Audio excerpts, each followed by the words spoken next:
It's me, Pops Van Marmalade, and you're watching the Comics-Related Madness Network. Uh-huh. So come get some. CromCon. CromCon. Hey, we want to shout out to our sponsors, Daytona Beach Comic Con. If you are a fan of comic books, if you're a fan of comic book conventions, and if you like meeting comic book creators and getting comics and comic-related stuff, then you need to make your plans to attend Daytona Beach Comic Con. This year's show is September 9th and 10th. Silverline will be there, so you should make your plans to be there too. We'll see you there. If you like comics and find yourself in the Orlando, Florida area, doesn't everyone come to Orlando at some point in time to see the House of Mouse? But when you're here, you need to make it a point to visit Coliseum of Comics, especially the one on East Colonial Drive. They carry Silverline comics, even a limited edition Coliseum of Comics version of our comics. So, when you go, be sure to ask for Silverline Comics and tell them we sent you. OCD stands for Orlando Collector Deviants. OCD, Steve and Trish, they're a family of geeks who promote geek things, particularly those around the Orlando, Florida area. They're big supporters of Silverline, and we think you should be supporters of theirs too. Go give them some love. If you are an independent comic book maker and you need to get your independent comics made, you need to look no further than Kablam Digital Printing. They print our books, and they do a bang-up job. They're not only trusted by Silverline, but many, many independent comic book makers. Head on over to kablam.com and see for yourself just how easy it is to have your comic printed by them. And tell them Silverline sent you. Hi, this is Tim TK, host of That Silverline Show on Tuesday. Join us at 11 p.m. Eastern, 8 p.m. Pacific every Tuesday night as we discuss pop culture and the joys of making comics. Hi, I'm Barb Kilber, co-host of Silverline's Wednesday Wham. Join us each Wednesday night as we discuss comics, literature, movies, and anything else that may catch our attention. I'm Roland Mann, and I host Silverline's Silver Sunday. Join me every Sunday at 8 p.m. Eastern as we make mine Silverline.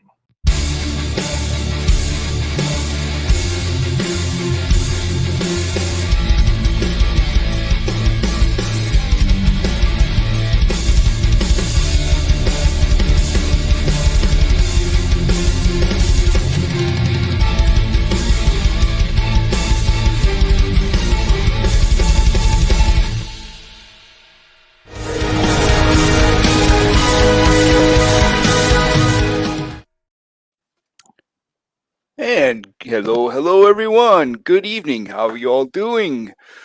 We are here on Wednesday Wham with Silverline, and we have our crew together tonight. Unfortunately, our Empress of Inks, Barb Kalberg, is out. So she hopefully will be back next week. But to my right, possibly your left, I'm not sure which, but up at the top, that side is Rob Davis, or wonderful penciler, and below us we have Mickey Clausen, who is the splatterer of colors, and he makes things look nice and bright and keen. And so thank you for joining us tonight. And I'm Martin Mertonen, and I'm a colorist on the wonderful book called Wolf Hunter. And yes, I am still working on issue 2. We have to get that out the door. I will try and get that done as soon as possible, because they've been waiting for that for a while. So yes, beautiful book, by the way, if I do say so myself. Just wonderful colors, spectacular colors. Like, yeah, look at those explosions. Oh, sorry, but Mickey's way better than that. So where's Mickey's stuff? Mickey, show off your stuff. Yeah. So it's a book I'm doing with my granddaughter. Oh, there we go. Tales of the Goat Eye. Yeah. What happens? No, I didn't want to do that. No, wrong screen. Where am I going here? Oh, let's try. Nice. Oh, yeah. Well, if she's 16, she's the artist on it. She came up with the idea, and so. Well, bully for you for helping her do that, man. Yeah, it's her first book, and so I did the colors and letters for her. She penciled, and actually she drew this whole book in 20 days. 24 pages in the cover in 20 days. 20 days, wow. That's professional quickness. Yeah, that's awesome. That's professional. Very good. Speed, at least.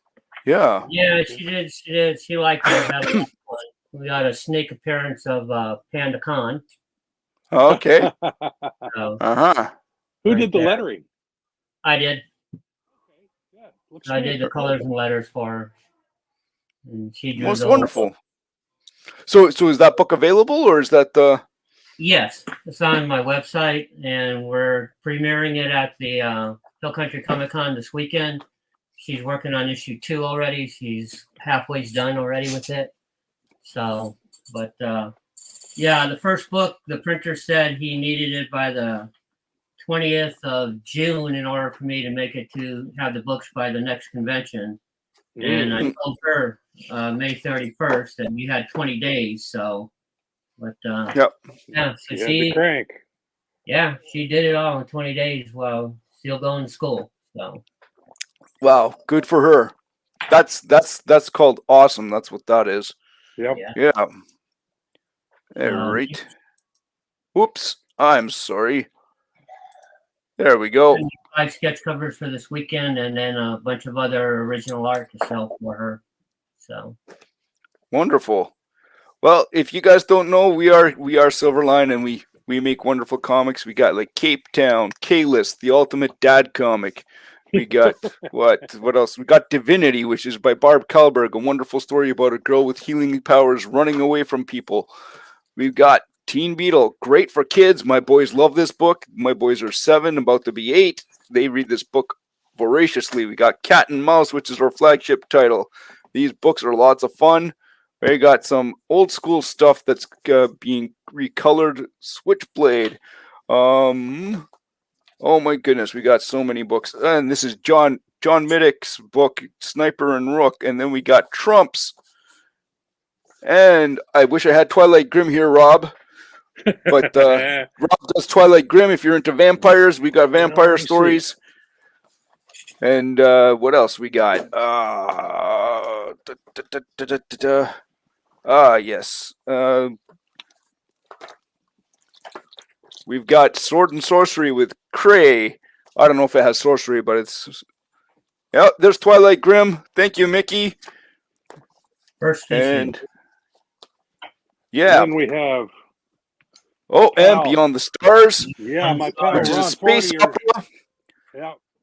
I remember that. Yeah, so ladies and gentlemen, we have stuff all over the place, and we got great stuff. And so if you have a chance to take a look in your Diamond catalog, your previews, and ask your comic shops, get it on the shelf. How do I get my hands on this? Or you can visit the silverline.com website. I believe it's silverline.com. And Well, just put Silverline Comics in Google, and it will yeah, find it for you. and you will find it. That's probably the easiest way. Yeah. All right. So tonight we are talking religion and philosophy in comics. Oh, I'm not 100% sure where this is going to go, but I had no other topics in mind, so this is what we ended up with. So now, I do apologize. There was a slight agenda behind it, maybe, possibly, but yeah. So I did do the lettering and the layout and design work on this book, which is called Samson the Nazarite, for Rooted Chronicles, for a young man out in California, and his name is Luis. And Luis Serrano, he wrote the thing, directed the thing, and made this thing happen. He got his artists together, and this is, well, I guess you could say it's a religious work, because it is from the Bible, and it's the story of Samson, but it's basically a straightforward, just retelling of the good old Samson tale with some ripped lions and thumped Philistines. So... yeah, it's the Samson story is a rather violent story, so it doesn't surprise me that there's some blood and guts there. Yeah, yeah. So it makes for a fun tale. So that said, it's actually, I think it would end up being 4 issues. yeah, it looks like graphic novel size. You've got a collection there, But then it got collected into a graphic novel, Yeah. And then it also has a couple additional backup tales in there as well. So yeah, so it has So that's the sort of thing we're talking about tonight. Yeah, well, partly, but we will also talk about other stuff. But if we actually go all the way back to the roots of comics, right back to Superman. Yeah. The two fellows who started Superman were Jewish, and they named him Kal-El. And do either of you know what Kal-El means? No, you said something while we were in the green room before it, but So Kal-El means it actually does have a Jewish or a Hebrew. Yeah, so El is the name of God. El is God. So you got El Shaddai, El Adonai, El Yon, and then you have other variations where you have something in front with El. So Kal-El means all that is of God.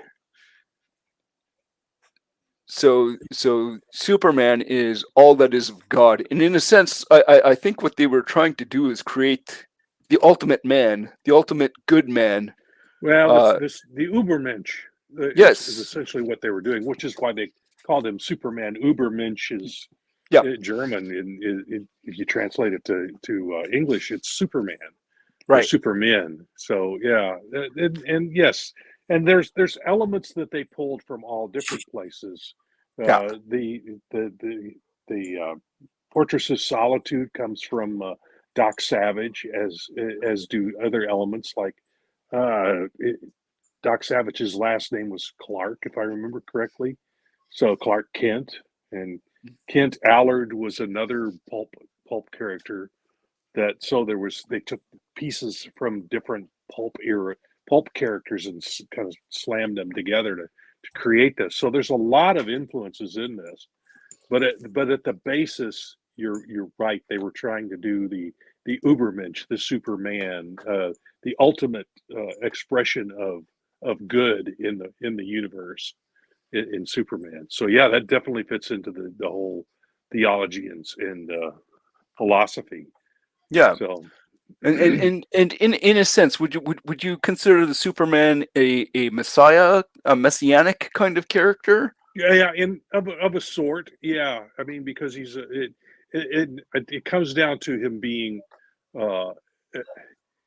he's like Moses. He was set adrift in a space. It was in a spacecraft instead of in something in a river, and he was adopted by the people of two commoners of Earth and brought up to be a good person, a good human being. And then he discovers he has powers, but because he's been taught so well by his adopted parents, he adopts the goodness that they have in them, and he brings that, and he uses that, it expresses that with his powers. So yeah. So I think they were incorporating some biblical ideas into the Superman, and they were trying to create the character that was all good. They make him super powerful, but then I think they restrict him in a little bit. He tempers himself because he decides not to override humankind, right? Yeah, he doesn't an interesting himself as the king of mankind, even though he could easily, by having the powers. Which is a very, very fascinating kind of limitation that they put on him, which is intriguing. Do you have any thoughts about that, Mickey, or no? No. No, you don't get into the depth of so this actually intrigues me as so you guys have a couple years on me, not too many, I don't think, but when you were younger and reading funny books, were there religious themes running through some of the books that you were reading, or not so much? There may have been, but I wasn't paying attention to that aspect necessarily. Not that I remember back then either. I was in Germany when I started, and I didn't. It was mainly superhero stuff. Right. Okay. Now, intriguingly enough, in going into superhero things, there tends to be quite a bit of a religious religious tropes or things that they bring into the various books, and then they make various characters particular religions. Like Nightcrawler is apparently a Christian. He's Catholic. Yep, he's Uh, Catholic. Daredevil's Catholic. Mhm. I'm pretty sure that someone like Storm would have been some sort of I Mhm. don't think she's a goddess, but she has some sort of a religious leaning of some kind. As do in X-Men, you have a variety of different things. Um, I'm trying to think of some other characters that are like stand out as different outside of the Christian oeuvre. Um, Black Panther maybe would have his own religion of some kind.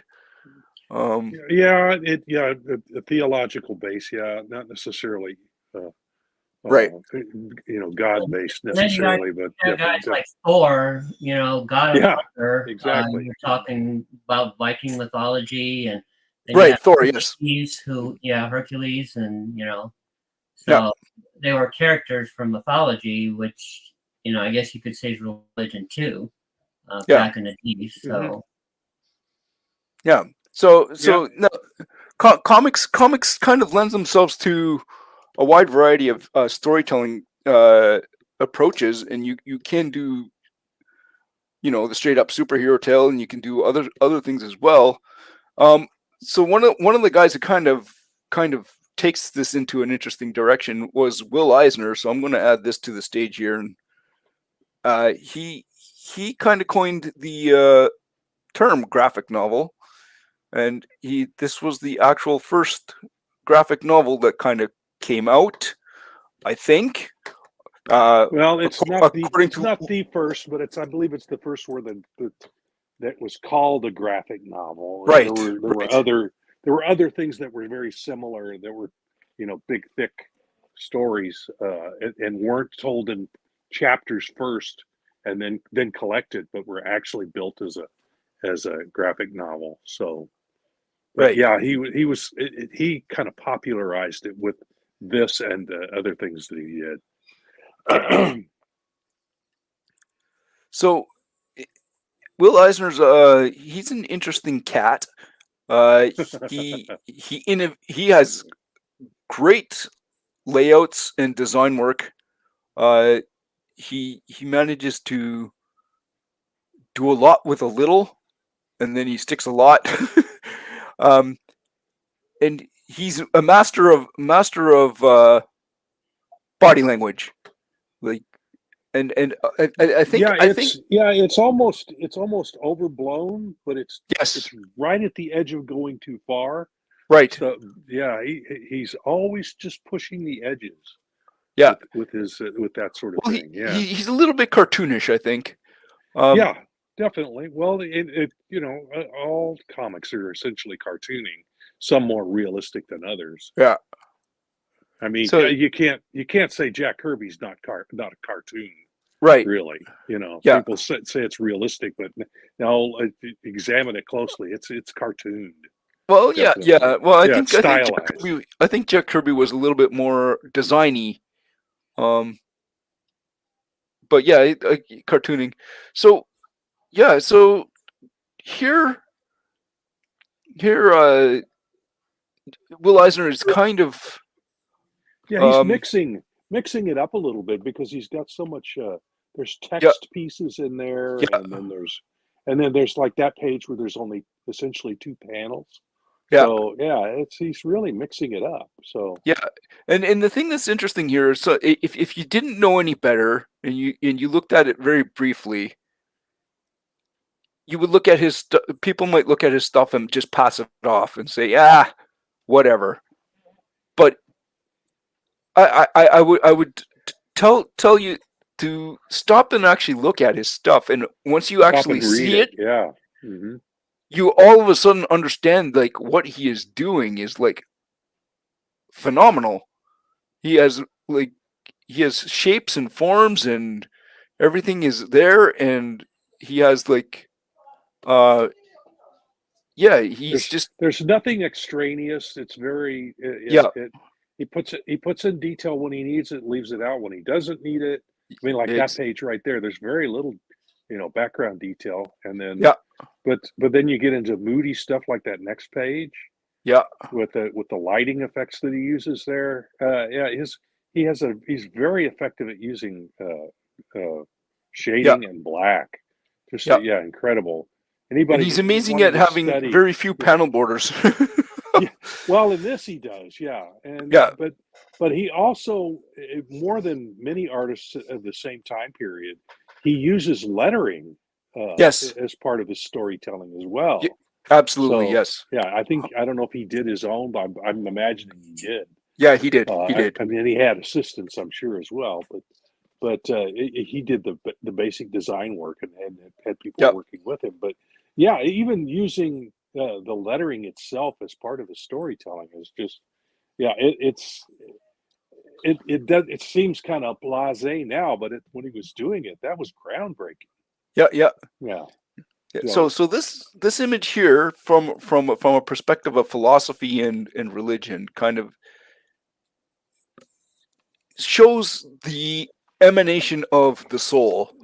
He's hitting something here. Like he's hitting a you know he's showing the core of humanity with this.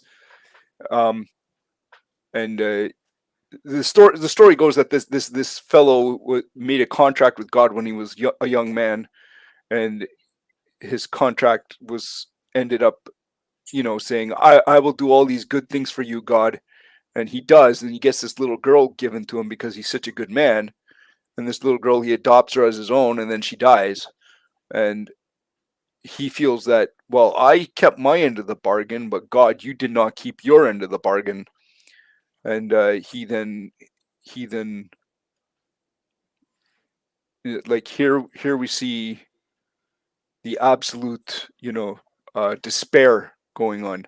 So there's some interesting back and forth play that he's doing in this story, discussing how someone relates to God, and what the different kind of you know yeah, men have been emotions that wrestling with come up. this particular Yeah, idea since the beginning. Is why does God allow bad things to happen? So yeah.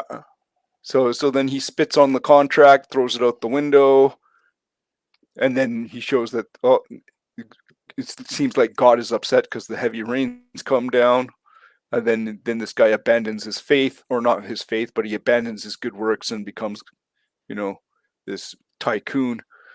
So yeah, so this is an interesting thing. Like with comics, you can show all sorts of emotions and different kinds of feelings and different kinds of ideas.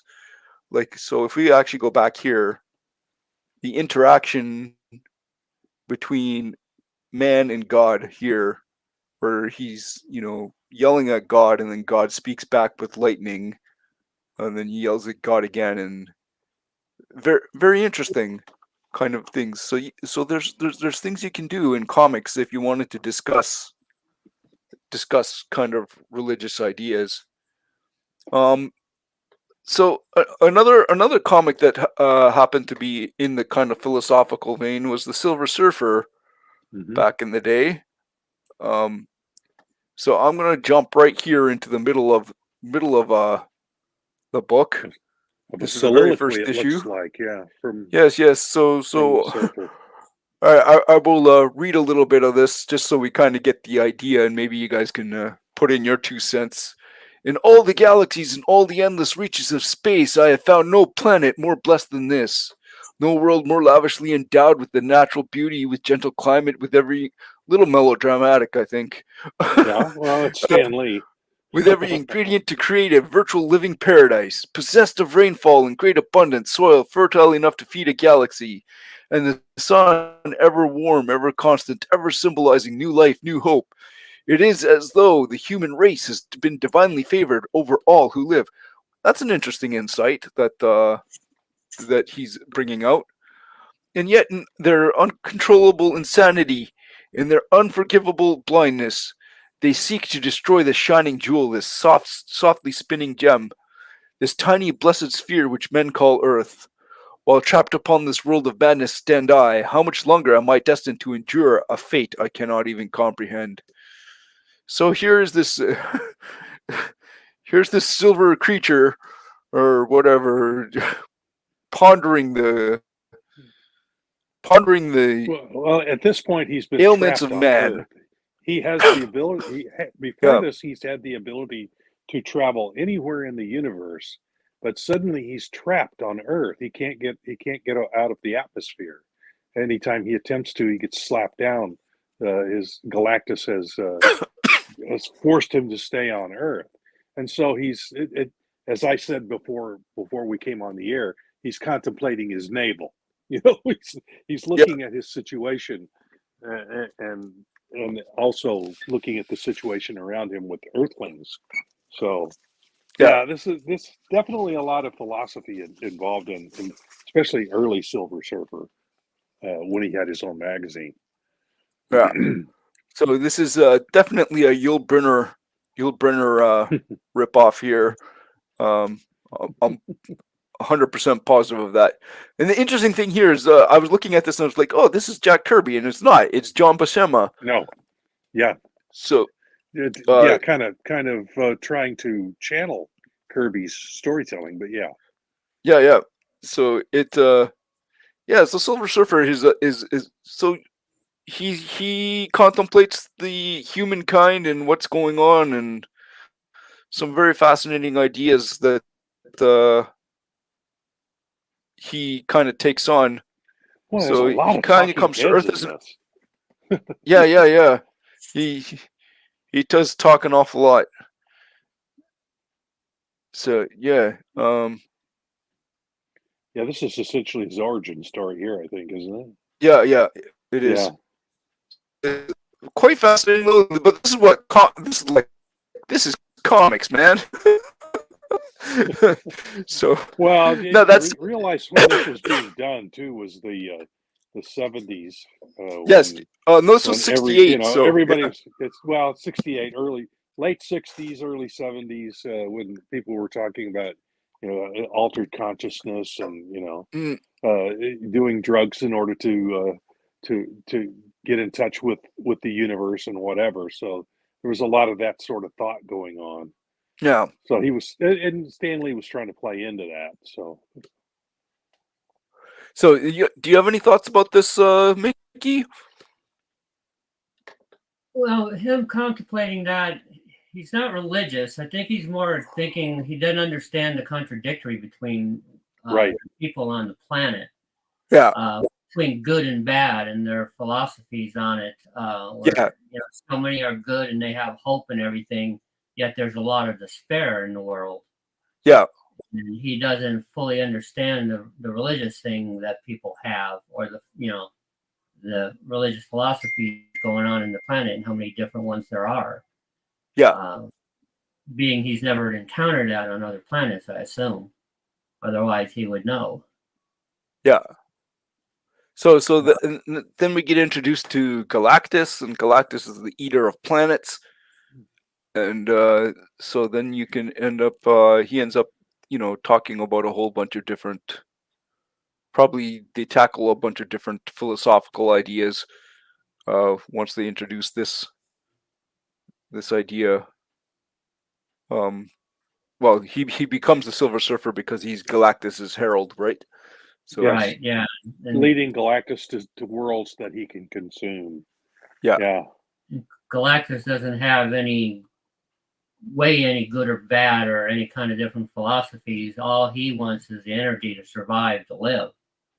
Right. So, whatever's going on the planets is beneath him. Yeah, It doesn't really matter. yeah, he's an intergalactic shark. Right. Yeah. He's And, just goes and around the universe and eats. Yeah, having been his herald, that's all the surfer has known, because he probably didn't get into, I don't know if the other planets even had religions or philosophies or something good and bad, until he got to Earth and saw it. And that's what really affected him, because he couldn't figure out what was going on. Because because he had never seen, such hope and despair on the same planet. Yeah, so I think so. So the Silver Surfer character, he makes a deal with Galactus to become his herald, and then I think what you then end up having is he becomes quite literally in a sense because he's shiny, he becomes a foil, right? So he becomes the foil for when he comes to Earth to and then he ends up having the struggle of like do I do my master's command, or do I change according to what I see here on this planet, and like what is what is love, what is in truth, what is all these kinds of things they start to kind of probably explore. I haven't read too much of Silver Surfer, so I wouldn't know, but I'm assuming that's kind of the stuff that they end up doing. So That's where they were headed with it. I don't know that they did real well with it.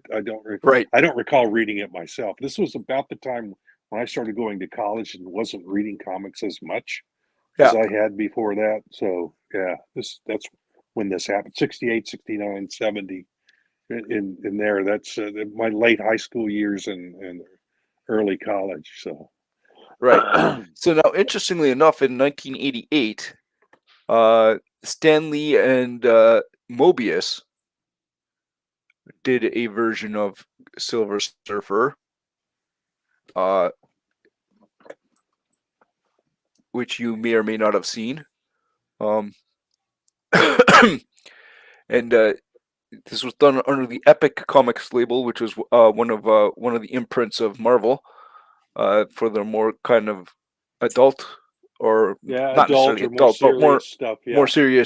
serious comics. And so I actually ended up owning this back in the day, but as the combined graphic novel, it was 2 issues, and it's called Parable of all things. But yeah, so this is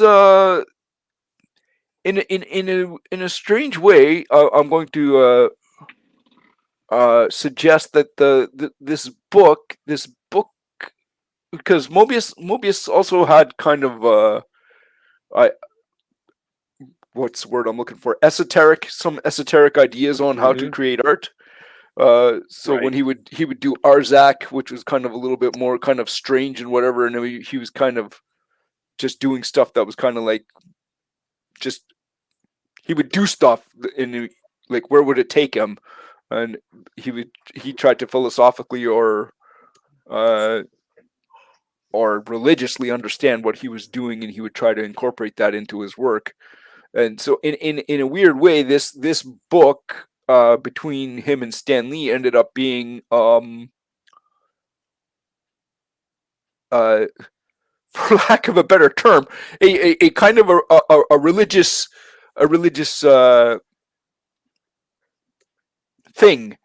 I don't know how else to put it, but it has Not this. having read it, I can't help you. So Yeah. So it has this very interesting kind of like, so you got this spaceship that comes to Earth, and there's people freaking out because they think it's Armageddon, and then there's like a religious thing happening in behind the scenes, and yeah, it's I thought it was a great book. I thought it was really cool.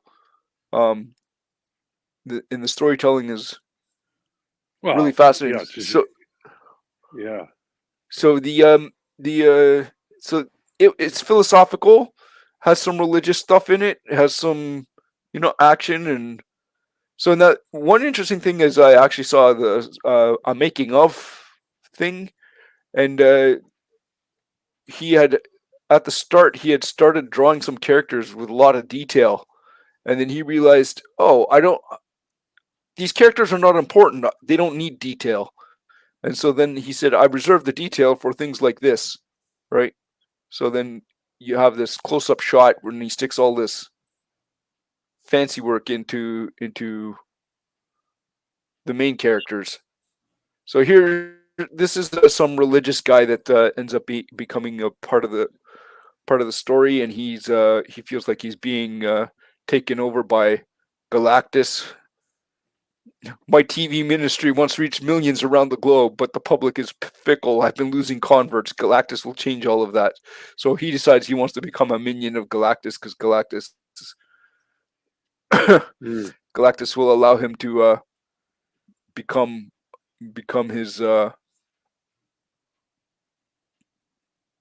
ticket back to fame. So yeah, so this guy here in the hat and the outfit is Silver Surfer, and this is a famous picture that has been shown around. Yeah. Anyways, that was a fascinating book back in the day. Now, do you guys want to do a more of a philosophy book, or do you want to do more of a so now that said, this is very much straightforward storytelling, right? There's not a lot of stuff where he's playing around with anything like kind of with strange ideas or showing things behind things. But there's a book called Asterios Polyp, which is here, and I've jumped to the middle of the book because he's discussing philosophical things. I'll be careful scrolling in this because there's some pages here that are not appropriate for family friendly. Yeah. So, okay. Yeah. But I will scroll Not up safe instead for of work, down. as they say. Yeah. So, but this is a more abstract book, so it's not quite as bad as it could be. But so this book, you end up at this page, and what if reality as perceived were simply an extension of the self? Wouldn't that color the way each individual experiences the world? As one who doesn't exist, I'm entitled to ask these questions. So what happens is there's this person who's very rich at the start of this book. This man here, Asterios, and he loses everything, and so then he now ends up going on this giant kind of like journey of self-identification. But if we scroll back here a little bit, this is awesome storytelling, like just beautiful work in my mind. This is David Interesting. Very limited color palette. Yeah, this is David Mazzucchelli. Essentially 2 colors. Yeah. Yeah. So here he's with the storytelling techniques that you can do, he's showing some stuff here. Like I don't know how well this is coming across on the screen, but there's like he's crawling underneath this turnstile. Turnstile, yeah. But there's an invisible person here. Yeah. Right. So and then he has music coming off the. So he's showing something that's going on. So there seems to be this invisible person walking along. So he's showing something to do with identity, maybe, or something to do with this person is now no Never longer seen who this before, so I have no idea. Yeah. This is pretty. So this is interesting, is kind of the intriguing stuff that you can do with your storytelling if you're going to do philosophical work. You can kind of he brings in a bird, and there's like some sort of symbolism that's happening. So very fascinating kind of thing that you can do. Like here's some more philosophical stuff. As a boy, he had voracious curiosity, and practically everything he read, he committed to memory. His father, blah blah blah, and then so one was alive, the other was dead. The living one was named Asterios. The dead one would have been called Ignazio. So apparently he was a twin. That's me. Yeah, it looks like yin and yang there too. Wow. Uh-huh.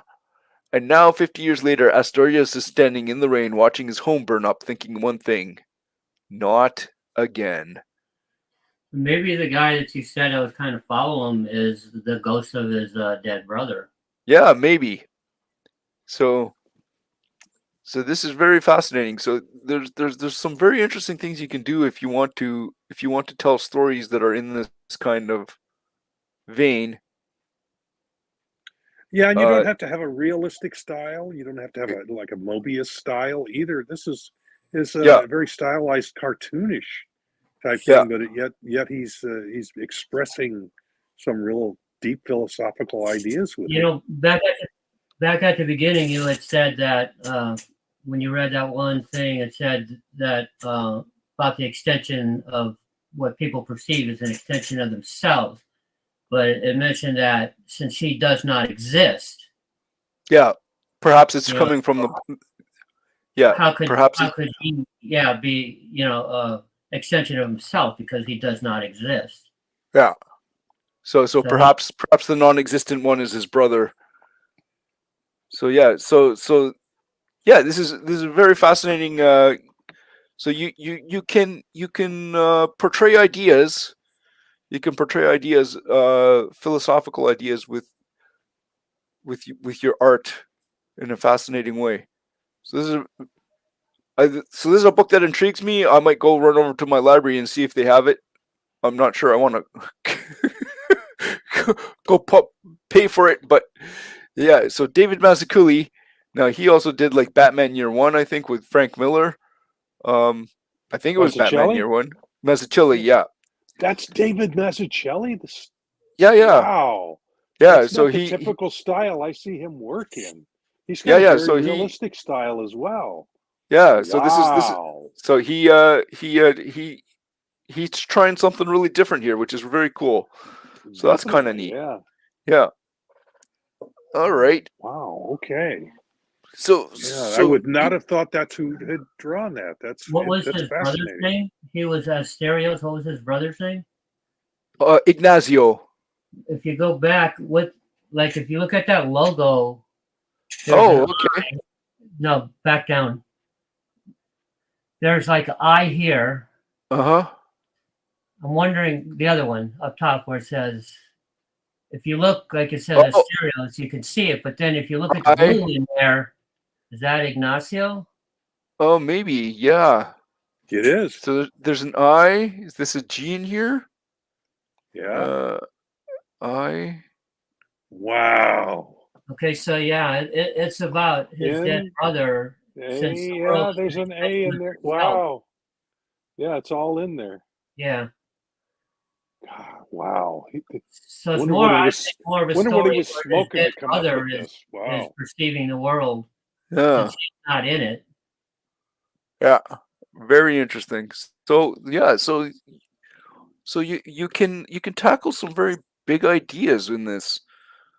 All right. Well, let's just for fun jump over to another side of the world here, and this is called Krishna. Let's see. And so this would be from the Hindu religion, I believe. Uh, Correct me if I have that wrong. I think you're right. Yeah, So I Krishna, believe Krishna's defender of Dharma, and this is by campfire mythology. So is and they kind of show some interesting stuff about that's the creative team looks like, yeah. and the legend of Krishna and what it's about, and then we have some fascinating artwork here where it shows a variety of things. So you can tell your tale in a variety of ways, or tell Yeah, your we went from a cartoonish to style to this very real, more realistic rendering. I mean, you yeah, still got some very uh, wild storytelling here going on, but it's a lot more realistic. yeah, And the coloring, the palette is a lot deeper yeah, on this as well. But yeah, it's yeah, very moody. The eye motion drawing you through the page is very nice too. Yeah, yeah, it's good storytelling.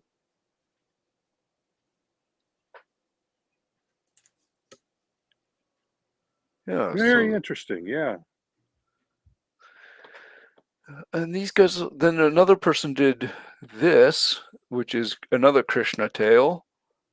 Um, and this is this was done for Image.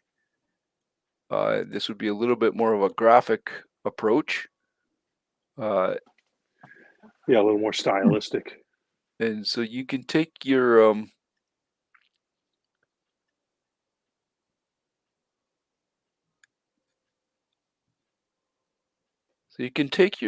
religious ideas and really present them Or in a philosophical, or whatever. Yeah. in a very fascinating way. Like, this is just gorgeous to me. Like, this is beautiful art. So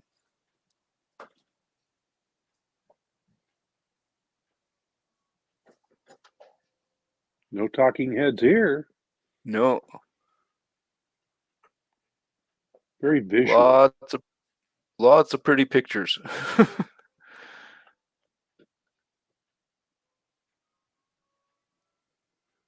Nice transitions. Great colors. Yeah. Very cool. Very cool.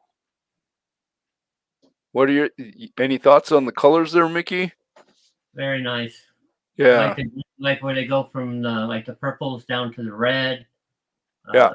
Yeah, it's almost like he's going through the rainbow. Yeah. Yeah. But in the interesting thing is that even though they have like contrasting colors, they're not clashing with each other. Right. No. Right. Which is Very skillfully done, especially Yeah, And which if is you look at that gradation, it's gone from the red, and the panel gradated started down to purple. The next page is purple. Yeah. Wow. And you see the yellow. Yeah, and then there's yellow. Yeah. Yellow, and then now down. He's gradating through the colors as he's going through the pages. Going to green, yellow to green. Yeah. And so this is cool. So they got the yellowish here, right? And then you got the mix of the blue and yellow here and the greens, and then you go to the blue, right? Yeah. With a splash of yellow in there, but yeah. Yeah. Wow. And you kind of have it towards that purplish here at the bottom, and you end up here. Very cool. Yeah. So that's what I mentioned. Once I would like to do local transitions from color to color, like a gradient from one. You start with blue at the start of the book. There's a little purple in that one panel over by the tree. It's a little purplish. Yeah. So it pulled. Yeah, you still get pulled in. Plus the white speckles there too. Yeah. Which translates if you pull that up just a little bit so we can see. It looks like stars, but yeah, that carries over the white speckles carry over into the stars. These down here. Part. These are like birds. Yes, but they're speckles. But it's a speckle of white color and yellow color. They're speckles, and then you go down to the speckles of white in the night sky. You're right. Exactly. Yeah. Carries and it at right the bottom over. of the tree. Like those possibly are birds as well. But it also looks like it's mixing in with the stars. And nicely done. Yeah, and here they are again, a little closer. Yeah. Wow, nicely done. Yeah. Very nice. All right. Well, there was one book that kind of popped out at me that because we were talking about philosophical stuff and religious stuff. The Spectre in 1992 came out. And this is by John Ostrander and Tom Mandrake. Do you guys know either of those fellows? Yeah. Yes. Yeah, they did Grimjack for First Comics. All right. So this is intense. Yeah. And when I say intense, I mean this.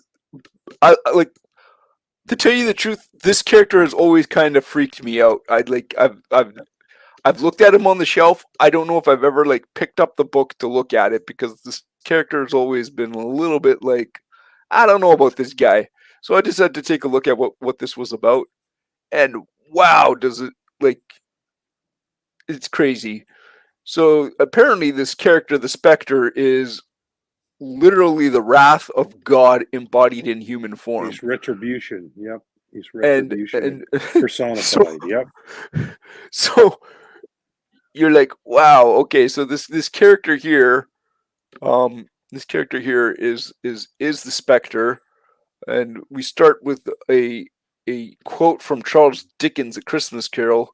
It is required of every man that the spirit within him should walk abroad among his fellow men and travel far and wide, and if that spirit goes not forward in life, it is condemned to do so after death. So now we got this, sort of, I, I guess, somewhat of a religious feeling sitting on top of this, or some sort of, the essence of man idea sitting here. And as you start this book, and this character decides to go and talk to, here's a form where he kind of is this form of the specter, showing up to talk to this guy here who happened to be Snipe. His name is Snipe, Louis Snipe, and he sees this vision of the specter, and he used to be a bad guy of some kind. So his name is Corrigan, and he's the specter, and he comes to visit this guy because it's his time to go, but this lady ends up stopping him. But then she kind of probably has the hots for him or something, and he leaves. He has skulls in his eyes, and he somehow ends up outside really fast. So what's going on there? And then there's a drive-by shooting that happens, and the Spectre gets shot, and he doesn't get shot, but then he goes into this ultimate wrath where these guys drive into his mouth. He essentially eats them. Yeah. Wow. And then he swallows them, consumes them into, I don't know what this space is, this weird space. And then he grabs them, and he then makes them go through living hell. Wow. I don't recall this book at all. Wow. No, so this is intense. Like, he sticks them on his fingers, and he burns them to death. Just that's Spectre. Spectre's a weird character, man. Like, what is going on? But he's the righteous judgment of God. These guys ran by and they shot a whole bunch of people. But did he actually burn them physically, or is this a mental thing he did to them? I don't know. Like, the bodies. He causes them to feel all of this. He causes them to happen. Is it a physical thing or is it mental? Yeah, I don't know. Them, like looking in my eyes, and it eats their soul. And, Yeah. So he causes them to have an accident anyway. So they end up having an accident. And then he does this stuff to them that I guess he mentally does something to them, and they feel all the pain that they had caused other people. This guy ends up under the car somehow. Yeah. They're burning in the car.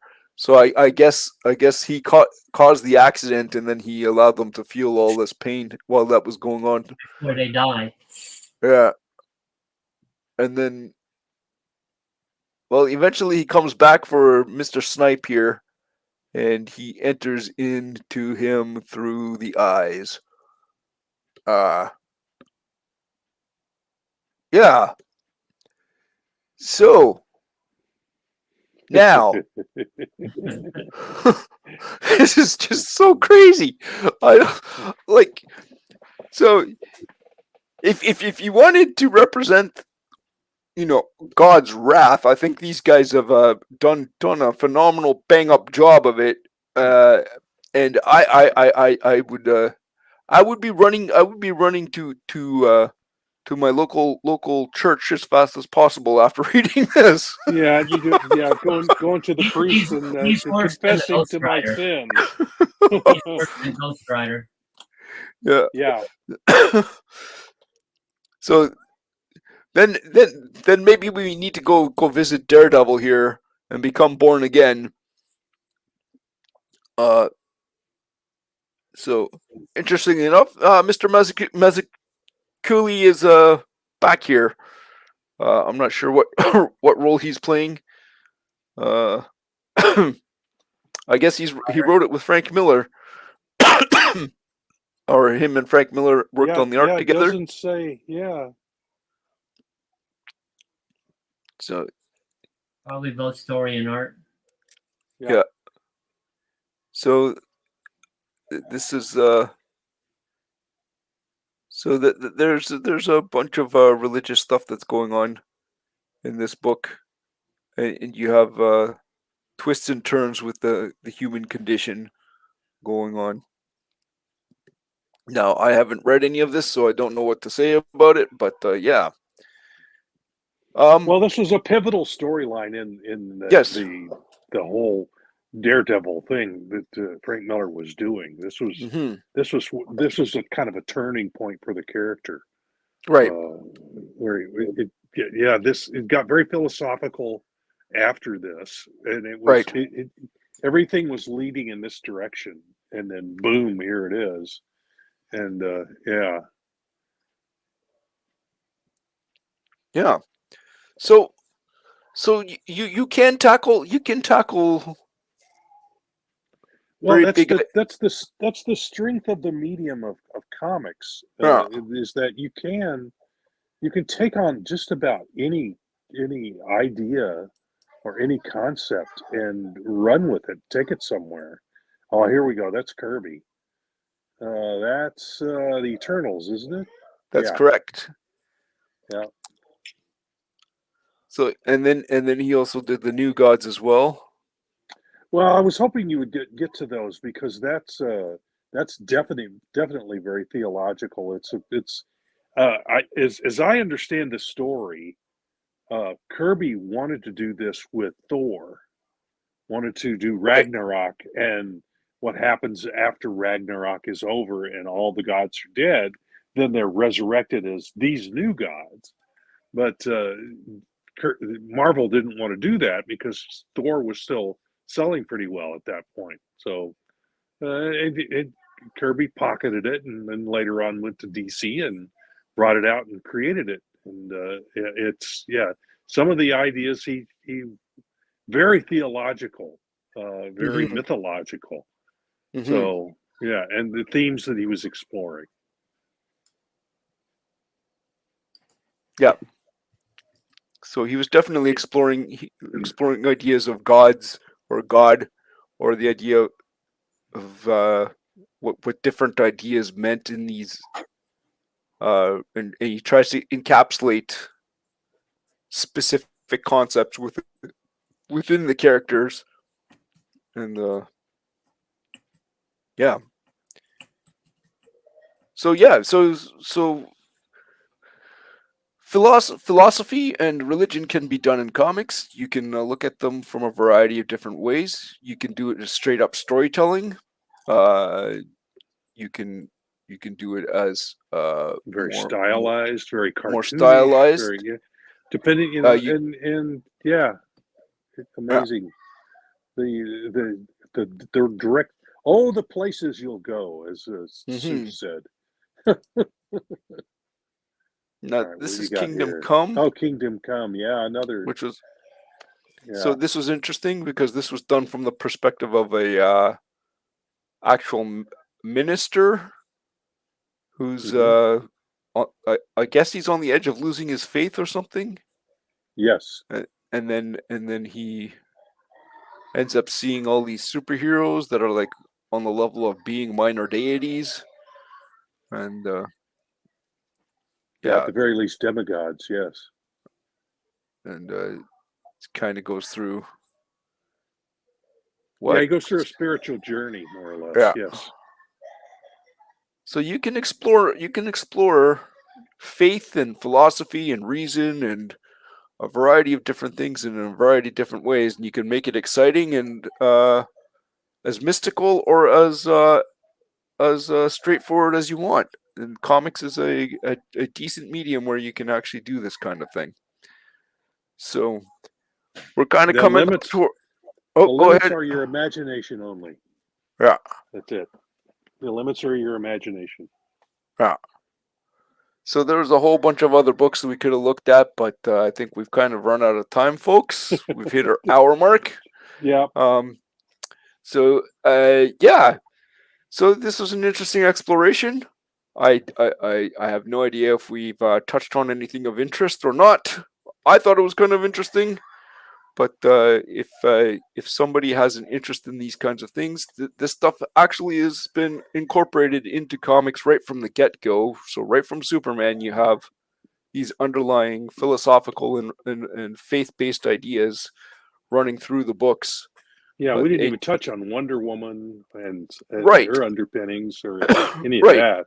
So yeah, and there are some there's definite ideas for philosophical and theological ideas are incorporated in Wonder Woman. Yeah. So yeah, we could have gone there. We could have got. It's just all sorts of. We could spend weeks on that. Well, We could. no, one in a strange way, one of the more philosophical characters could technically be Batman, because there's so many facets to who and what, maybe psychology, right? Particularly when you're talking the various different characters and how they think and how they operate and what they're about. Joker, Penguin, Yeah, even Clayface, yeah, like these characters all have like these very kind of philosophies that they embody. In Batman, the thing that's interesting is that they are the embodiment of the thing that they are. In Yeah, somewhat inspired by the Dick Tracy villains, but Yeah. I think the depth is even more in the Batman villains than the Dick Tracy ones. Yeah. As you say, they embody what they're expressing something visually as well as philosophically. It's all wrapped up together. Yeah. Yep. So yeah. It's kinda like my granddaughter, the book, The Goat Eye. It's Japanese philosophy. It's the 5 elements. It's kind of what she based her book on about in Buddhism. The characters. Oh, there you go. Yeah, There you the go. characters are based on the Japanese philosophy of 5 elements: earth, wind, fire, void, and water. Right. And that's what her book's about. The characters and their development and growing and learning how to learn to control their powers, and the philosophy about good and bad and everything. So that's what she was in the anime Airbender, Last Airbender and stuff, and then she started researching Buddhism. And when she was 13, and that's how she came up with the idea for her book. And then COVID hit, so we got kind of put on the back burner, but she's 16 now, so we finally got it out for her. Probably a good thing that you did, because she might not have been able to do it as well then as she can do it now. So it might, COVID might have done her a little bit of a favor there. Yeah. But it took a couple of years, but she's very religious Christian. Her grandmother wasn't too happy about the Buddhism part, but I told her it's just Buddhism opens up to all religions, though. It's a philosophy, not necessarily a religion. Yeah, so, I told her, and it accepts Christianity. So no, it's in the Buddhist religion, and it's a philosophy of it. And so she was like, why is she studying that? I goes, it's just what she likes. It's just research. It doesn't mean she's converting or anything, She finds it interesting and fascinating. Yes. Right. Yeah. So, sorry, Benjamin. Hopefully, you're still on with us. I don't know if you are, but Benjamin Soto has written this. Roy Thomas, Adam Warlock run was pretty religious. Not sure if you covered that. Yeah. So, I think there were some cosmic ideas from Jim Starlin in a lot of his work at the same time. That's like I said, that's during the 70s, late 60s into the 70s, there was a lot of philosophical and mystical investigation being done in comics. So everything was cosmic. So actually, that brings up who was it? Valiant? Did Valiant do some stuff that was kind of in the I wasn't following that, so I can't help you there. The religious vein. Could be. They yeah. So I think they did some stuff that kind of had some like pseudo religious elements to it. Um, uh, at least they had some I know they had some philosophical bents in their stuff. Mm-hmm. Uh oh. There was an imprint of Broadway comics. Right. Back at Jim Shooter, I think, is, and he brought in some kind of sci-fi stuff that was kind of had philosophical underpinnings to it as well. Um, I had a couple of those books, but I don't remember them too deeply. But yeah. All right, gentlemen. Any final words before we sign off for the night? Yeah, like I said, we could cover this particular aspect of comics. We could spend weeks on it, and but it's a fascinating. it's yeah and Oh, okay. so actually, no. That said, Silverline actually has a book that has a philosophical, religious underpinning to it, and it's not one that you would think has a religious, philosophical underpinning to it, and that would be Bear, which is for kids, and it has. If you know your Christian heritage, you will know exactly what's going on in that book, and it's extremely well done. Extremely well done. Shockingly so. It's simple enough for children, but it's profound enough for the adult. And if you sit there and you read it, you're like, wow. Okay. So Roland knocked it out of the park. That's my opinion on that one. He really did. So if you are looking for a book for your kids, Bear is it, and Bear number 2 is apparently out. I believe it was a Kickstarter a little while ago. Yeah, I'm not. Yeah, that's right. So I think I remember reading something from Roland that because of losing his father, of course, he's got to deal with all yeah, that. But right. he's once he gets back to Florida, he will be sending the files off to have them printed up.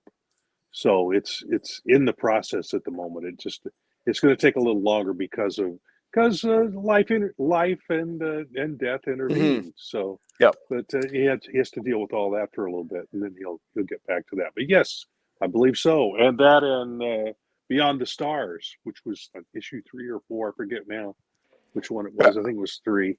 Yes. But, yeah, that one was also part of that Kickstarter. But that all should be coming everyone's way who gave money for it. Should be heading their way within the next few weeks. Mm-hmm. Any luck? Fingers Yeah. crossed. So I don't know if you can get your hands on Bear, but if you can, folks, it is. I think it's top Well, and notch. it'll probably be eventually offered at in previews. Yeah, Along with eventually, the other books yes. that we're doing, yes. Once it's all collected. Yep. Yep. Yeah, a little shadow there, Martin. Well, yeah. Yeah, he gets those occasionally. Yeah. So All yes. right. All right, folks. Well, you guys have yourselves a great night. If you are interested, Silverline has many books that you can pick up. We got Trumps, Cat and Mouse. We got K-Less. We got Twilight Grim. We've got, what did you work on, Mickey? Twilight Grim and about 40 other covers. Yeah, and covers. Wolf Hunter, which is World War II. Yay! I'll promote myself. And Divinity. Yeah. So the Empress of Inks. A lot of the stories in the Christmas special. Yep. Yes. I think it is Yeah. like 6 of them. So yeah, so folks, please go look us up. We have stuff for everybody, and it's all fantastic storytelling and fun comics, and they're not miserable, whiny, Grim, grumpy gritty, and comics. there's some grimness and grittiness, but not.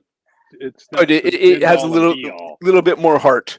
So yeah. All All right. right. So So what do we say? all right. Make Yes. Hang mine on. What? Silverline. Make mine Silverline. Hi, my name is Paul Kupperberg. Make mine Silverline.